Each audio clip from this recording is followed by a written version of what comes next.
بسم الله الرحمن الرحيم كلا وعن داود يال كسو دوادا برنامج كان قضبضه gebi ahaantiis waxaynu ku soo qaadanaynaa suurtagal ma tahay in iska caabinta Falastiiniinta hubka laga dhigo adduunyada horay ma loogu soo guuleystay in hubka laga dhigo ciidan aan laga guuleysan maxaase laga ogyahay ururada hubeysan ee dawladaha ka soo horjeeda ha noqdeen kuwa halganka u dagaalamaya kuwa gooni goosadka iyo kuwa kale ee xuquuqdooda raadinaya in hubka laga dhigay maxaynu ka ognaa taariikhda caynkaasiya iyadoo arrimahan ay ku soo aadayaan xilli Israa'iil ku adkaysanayso in iska caabinta Falastiiniinta hubka ay dhigaan taasi oo qayb ka ah qorshaha Mareykanka ee lagu sifeeyay in dagaal la'aan Israa'iil ay ku gaartay ujeedooyinka ay kala hayd dagaal aysan ku guuleysan 24 bilood laakiin arrintaasi ma suurtagali doontaa horese ma u dhacday barnaamijkan ayaan ku faahfaahin doonaa Axmed Cadde oo macluumaadkan soo ururiyay ayaa qadka ku jira Axmed warbixinta maxay ku bilaabanaysaa warbixinta ayaa waxay ku bilaabanaysaa arrintan la xiriirta hubka dhigista ururka Xamaas iyo ururada kale iska caabinta wadada marinka Gaza ayaa hadda waxay noqotay arrinta ugu xasaasisan mowduuca aadka la isugu haysto oo labadaba soo wajahaya Israa'iil iyo dawladaha Israa'iil taageeraya gaar ahaan dawladda Mareykanka arrintan ayaa hadda waxa ay u baahan tahay ka fiirsasho degdeg ah kadib markii golaha ammaanka ee qaramada midoobay uu meel mariyay qaraar uu soo jeedisay dawladda Mareykanka oo lagu sharaxayo tillaabooyinka lagu soo afjarayo colaadda marinka Gaza ka jirta Israa'iil iyo u dhaxaysa Falastiiniinta waxaana qaraarka xudan dhaxaad u ah su'aasha la xiriirta Gaza nidaamka la rabo in hubka looga dhigo haddii hubka laga dhigaba iyo qaabka siyaasadeed iyo qaanuun ahaan sidee waxaan meel marku noqon karaan mid kamid ah arrimaha ugu muhiimsan ayaa waxa ah hindisaha dawladda Mareykanka ay soo jeedisay ee ah in la abuuro nidaam caalami ah oo ciidan oo xasiliya marinka Gaza oo talis midaysan leh ciidankaasi ayaa hawshiisa waxay noqon doontaa sidii hubka uga dhigi lahaayeen ururada hubeysan ee Falastiiniinta una difaac lahayn dadka rayidka isla markaasna loo tababar lahaa ciidamo booliis ah iyadoo iskaashi lagala yeelanayo dalalka Masar iyo Israa'iil ciidankaasi ayaa waxa ay noqonayaan heerkooda kuwa aanan marka la fiiriyo ciidamada faragelinta caalamiga aan hore loo arag waxayna faragelin ku samayn doonaan arrimaha gudaha ee marinka Gaza arrintaasna waxa leeyahay saameyn xoog leh ayay ku yeelanaysaa qadiyadda qarameed ee Falastiiniyiinta madax banaanidooda iyo amnigooda waa gartay muxuu yahay marka mowqifka Israa'iil ee arrintan ay ku wajahan Israa'iil ayaa dhowr goor ku celcelisay in hubka laga dhigo ururada hubeysan waxaana waajib ah in shuruudaasi la meel mariyo waxaana ahayd hadafkii ay muddo badan ku taamaysay ururka Xamaas ayaa ku gacan sayray dalabaadkaasi wuxuuna ku nuuxnuuxsanayaa in Falastiiniintu ay xaq u leeyihiin in ay hubeysnaadaan ilaa ay inta laga gaarayo madax bannaani dawlad awood u leh dadka Falastiiniintu inay difaacdo ururka Xamaas ayaa u arka hubka dhigista in ay xudun u tahay horumar siyaasadeed oo horseedaya madax bannaanida dadka Falastiiniinta iyo qaran ahaan inay Falastiiniintu u jiraan waxayna ururka Xamaas ku doodayaan hubka dhigista waxa ay noqonaysaa mid Falastiiniinta ka dhigi doonta mid sacbooley ah oo ayna isdifaaci kareynin marka la fiiriyo awoodda military Israa'iil ee weyn iyo xaaladda jirta marka la fiiriyo qawaaniinta caalamiga ayaa waxay aqoonsan yihiin ururka Xamaas in ay xaq u leeyihiin in ay isdifaacaan weli in la meel mariyo arrintaasi dhulka laga meel mariyana waxay dabool ka qaadaysaa in iska hormaad badan uu ka jiro qaanuunka caalamiga wuxuu qorayo Xamaas ay haysato iyo waxa Mareykanka iyo xulafadiisa ay rabaan hubka Falastiiniyiinta ayaa hadda waxaa laga dhigay mid dembi ah bartilmaameed laga dhiganayo halka hubka Israa'iil oo ah dawlad xoog leh tiknoolajiyad ahaanna aad u horumarsan marka la fiiriyo dalalka caalamka ayaa weli waxa ay helaysaa hub ay isku difaacdo iyo taageero military halka laba wajiilnimadaasi ay aas u tahay in la cambaareeyo dadka falastiiniyiinta ah isla markaasna dadaal la wado caalami ah oo la rabo hubka in looga dhigo arrintaasna suuragelnimadeeda ayaa laisku haystaa. waa gartay marka macnaheedu waxa weeyaan qawaaniinta oo laba dhinac u kala shaqaynaysa halkaas inoo faahfaahay qoraaga wuxuu ula jeedo. marka la fiiriyo qawaaniinta Geneva 1977 waxa uu hoosta ka xariiqayaa in ururada iska caabinta wada Falastiiniyiinta ay xaq u leeyihiin in ay halgamaan iskana caabiyaan dalka dhulkooda xooga ku haysta. cilmi baarayaasha uu ka mid yahay Adam Roberts ayaa hoosta ka xariiqaya cilmi baaris uu sameeyey in la iska caabiyo ciidan military ay tahay arrin qaanuuni ah oo la aqoonsan yahay sababtoo ah cid damaanad qaadi karta ma jirta baa leeyahay difaacidda dadka Falastiiniyiinta ah halka siyaasad ahaan iyo amni ahaan danahooda dowladaha waaweyn ee hadda noqotay in ay ka hor imaanayso qawaaniinta caalamiga ah. markan dowladda Mareykanka ayaa ka hor imaanaysa qawaaniinta caalamiga ah oo dad xorriyadooda raadinaya ayay rabtaa inay hubka ka dhigto halka wadankii caburinayay ay rabta inuu hubkiisa qaanuuni ahaado. arrintaasna Mareykanku waxay si ola kaca isaga in la tiriyaan qawaaniinta caalamiga ah oo markay rabaan ayay qawaaniinta isticmaalayaan sida qoraagan uu sheegayo. farqa u dhaxeeya mabaadi'da qaanuunka iyo tillaabooyinka siyaasadeed ayaa waxa ay muujinaysaa in sida uu qorayo hay-adda sida ay qorayso hay-adda Laanqeyrta Cas ICRC warbixin la xiriirta hubka dhigista iyo sida hubka loo xakameeyo. tan kale oo ayadana ay ku nuuxnuuxsanayso hay-adda Laanqeyrta Cas waxa weeye hubka dhigista waxaa waajiba in la raaco mabaadi'da bini'aadanimo waxaana waajib ah in lagu xiriiriyo farsamo lagu difaacayo dadka rayidka ah isla markaasna waa in la meel mariyaa xasilooni socon karaysa dagaalka kadib. waxayna hay-adda Laanqeyrta Cas ay ka digaysaa hubka dhigis waxaa waajiba bay leedahay in lagu meel mariyo mabaadi' la yaqaano laakiin waxaana marnaba waajib ahayn in la meel mariyo iyadoo loo adeegsanayo aalad ahaan la rabo in dhinac gacan lagu siiyo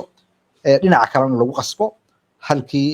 ay ahaan lahayd mid dhexdhexaada la isla xisaabtami karo caalamkana oo sida wax u dhacayaan uu kormeeri karo iyadoo qawaaniinta la raacayo. waa gartay marka la eego hubka iska caabinta iyo hubka Israa'iil qoraaga wuxuu leeyahay arrintaas waxa u dhaxaysa ama ka muuqata laba wajiilinimo muxuu ula jeedaa? sida ay ku xusan macluumaadka ay qorayso hay-adda nabadda caalamiga cilmi baarista ku samaysa la yiraahdo SIPRI ee laga leeyahay wadanka Sweden fadhigiisuna yahay magaalada Stockholm. Israa'iil ayaa lagu sheegaa in ciidamada caalamka ay ka tahay wadanka 15aad hubka soo dhoofsada intii u dhaxaysay 2020 ilaa 2024 xilligaas intii lagu jiray hubka caalamka ay soo dhoofsatay 2% ayaa lagu sheegay. dowladaha ay ka soo dhoofsatana 66% ku dhawaad dowladda Mareykanka ayaa hubka siisay ama ay u soo dhoofisay wadanka Israa'iil halka Jarmalka oo 33%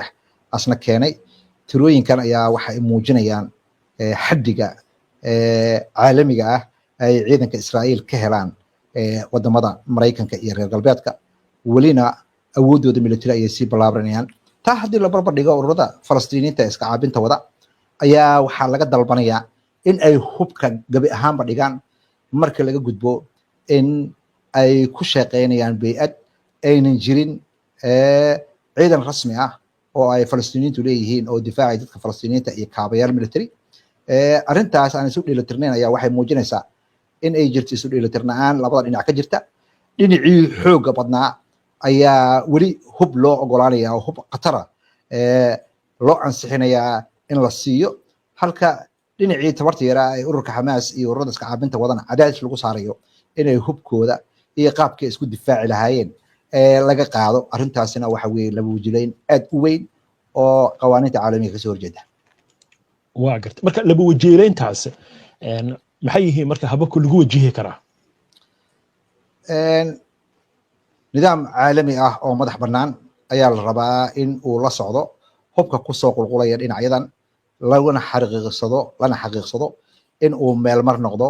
heshiiska ganacsiga hubka iyo in la difaaco dadka rayidka ah la xaqiiqsadana haddii hubska dhis ay dhacayso in dadka falastiiniyiinta ayna dayacmin oo aan laga qaadin qaabkii ay isku difaaci lahaayeen qariidada siyaasadeed isu dheelitirka awoodda waxay u baahan tahay in la xaqiiqsado isla xisaabtan halkii shuruudo dhinac u janjeera lagu soo rogi lahaa dhinaca falastiiniyiinta oo ah dhinacii la caburinayay qawaaniinta caalamiga ma noqon karaan ayaa leeyahay in wax walba hal xal loo raadiyo caalamka nidaamka hubska dhigista la yaqaano waxaa soo maray adduunka markii Japan iyo Jarmalka dagaalka labada adduunka ay ku jabeen ayaa la soo xigtaa marka wada xaajood laga yeelanayo xagga hubska dhigista si kastoo ay tahay tusaalayaashaas marinka Gaza ma quseeyo sababtoo ah xaalad gaar ah oo taariikheed ayay ahayd oo siyaasadeed ayay ahayd iyo juqraafi siyaasadeedkii markaas jiray ayay la jaanqaadaysay sababtoo ah Jarmalka iyo Japan labadaba dib u qaabeen ayaa lagu sameeyey dowladnimadooda ciidamo ajnabi ayaana ku sameeyey waxaana ay noqotay in la xadido madax banaanidooda iyo hubka ay qaadan kareen si wanaagsan si loogu fahmo saameynta ay hubka dhigista yeelan karto ayaa macno kala sameynaysa macnayaal kala duwan sameynaysa aqoon-yahanada waxay u kala qaybiyaan khibradda caalamka soo martay inay tahay 3 qaybood saddexdaas qayboodna waxa weeye wax ka baxsan ayaa hadda laga rabaa marinka Gaza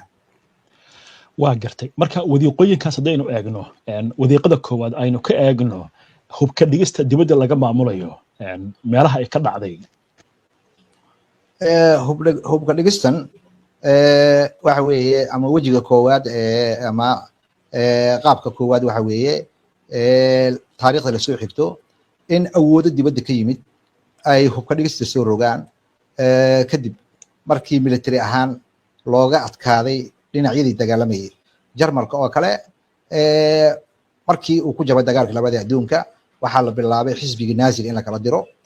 iyo hay'adihiisa dawliga ahaa dib u qaabeen lagu sameeyo nidaamkii siyaasadeed oo ay dalalkii dagaalka ku guuleystay ay kor joogto ka yihiin Japan marka la fiiriyo waxaa lagu qasbay in dastuurkeeda ay bedesho oo aynan ku xusto inaynan dagaal wadankeeda ka baxsan inay qaadi kareen mamnuucna ay ka ahayd inay ciidan military ah oo weerar qaadi kara samaysto Iraq wixii ka dambeeyay 2003 ayaa iyadana hubka dhigistii Mareykanka uu soo rogay natiijada waxay noqotay xasilooni darro baahda iyo inay burburaan nidaamkii go'aanka lagu qaadanaya ee qarameed ee wadanka Iraq wajigaasi waa wajiga koowaad ee adduunka la ogsoon yahay waa gartay wajiga labaad ama wadiiqada labaad waa marka xorriyad la helo iyada maxaynu ka ognahay hubka dhigis ayaa waxay daba gashaa baa leeyahay markii xorriyad taama ee qaran ay timaado wadanka Algeria ayaa dagaalyahanadiisa la kala diray kadib markii wadanka Algeria uu wadanka Faransiiska xornimadiisa ka qaatay 1962 kadib markii uu Faransiisku dilay in ka badan 1 milyan oo qof waqooyiga Ireland jabhadii ka dagaalamaysay Sinn Féin ayaa hubka laga dhigay waxayna qayb ka ahayd heshiis siyaasadeed oo lagu abuurayay hay'ado mathala dadka Catholiga ah ee ka soo horjeeday dadkii awoodda lahaa oo dowladda Britain ay taageeraysay wadanka Koonfur Afrika dagaalkii hubaysnaa wuu istaagay oo kaliya markii la kala diray xukuumaddii midabta koorka ahayd ee cadaanka tiradeeda ay ka talinayeen waxaana la abuuray dowlad dimuqraadi ah xaaladahaasi waxa ay muujinayaan hubka iska dhigista waa guuleysatay sababta u guuleysatana waxay ahayd waxaa la socday in ay madax bannaani timid ma aha mid awoodo dibadda ah ay ku soo rogeen Koonfur Afrika ama maxaan ku idhahdaa Ciraaq sababtoo ah waxay noqotay mid ku timid isfahan. waayahay qaabka saddexaadna waa qaabka loo yaqaan hubka dhigista oo xal farsamo ahaan loo maro taa muxuu ku faahfaahayay qabiirku wadiiqada saddexaad ayaa tilmaamaysa in hubka dhigista siyaasad la-aan lagu shaqeeyo inay soo saarayso in ay keento nugeyl ku yimaada hay-adihii dowliga ahaa. waddanka Angola oo kale markii hubka dhigista la sameeyey waxaa burburay ama kala daatay nidaamkii dowliga ahaa. caqabad weyn ay noqotay. Namibia sidoo kale ayaa qayb ahaan waxaa burburay hay-adihii dowliga ahaa sababtoo ah heshiis wax ku oola oo laisla meel dhiga ma jirin. Bosnia oo sidoo kale ayaa amni xumo weyn timid markii ay qaabkii siyaasadeed ee jiray meesha laga saaray. waxaana muuqata in ay keenayso midaasi khatar ah in burbur iyo inay keento iyo fawdo aan lagu talagelin. waa gartay xaaladaha marka Falastiiniinta aanu imaano daanta galbeed daraasad la sameeyey oo xarunta dhexe ee siyaasadda ee Falastiiniinta iyo arrimaha bulshada ay sameysay 2025 ayaa ku nuuxnuuxsatay hubka marka ay timaado amniga maamulka Falastiiniinta ciidamadiisa in lagu xiriirinayo inuu iskaashi la yeesho Israa'iil kala yeesho waxayna aad hoos ugu dhigtay hay-adihii dowliga ah ee Falastiiniintu lahaayeen. araha laga ururiyay dadka Falastiiniinta ayaa muujinaysa in aynan aaminsanayn qaabka ay wax u socdaan. 98% dadka Falastiiniinta waa kasoo horjeedaan in ciidamo dibadda ka yimid ay hub ka dhigaan ururka Xamaas. marka laga gudbo arrimahani maamulka Falastiiniinta ayaa soo dhaweeyey qaraarkii golaha ammaanka ee qaramada midoobay ee tirtigiisu ahaa 28/3 ee dhowaan la gudbiyey. waxayna sheegeen inay diyaar u yihiin inay la shaqeeyaan Maraykanka iyo nidaamka caalamiga ah ee la abuurayo. arrimahaasina waxa weeye waa dhanka Falastiiniinta laakiin ururada iska caabinta wada waa kasoo horjeedaan arrintan. ururada marka maxay ku tilmaameen qaraarkii ugu dambeeyay ka soo baxay qaramada midoobay dhowaan? ururada iska caabinta wada ee Falastiiniinta ee Xamaas ugu weyn tahay waa ku gacan seereen qaraarkii qaramada midoobay tirtigiisu ahaa 28/3 oo 13 dal ay ansixiyeen. Ruushka iyo Shiinahana ay ka aamuseen. waxaana lagu tilmaamay qaraarkaas inuu yahay qaab maxnad lagu gelinayo maamulka Gaza, maxmiyad lagu gelinayo oo maamul ajnabi ah uu ka talinayo marinka Gaza. waxayna ku adkeysanayaan ururada hubaysan ee iska caabinta wada inay xaq u leeyihiin inay iska caabiyaan Israa'iil